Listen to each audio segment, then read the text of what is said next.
কলা বগা দেখো তুমি তো ৰঙীন মুকুতা সাগৰৰ দৰে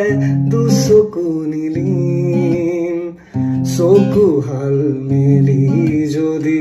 কাষতে তোমাকে পাওঁ সুখী বুলি নিজকে ক'ব পাৰোনে মলৈ আই যা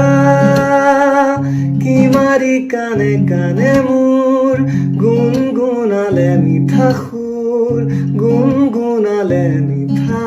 সুৰ সেই সুৰৰে শীতানকে সাবটি লৈ সপোনৰে সঁহাৰি লৈ গুচি যামে দূৰণিলৈ য'ত ইন্দ্ৰধনুৰ দৰে যত সুখ দুখ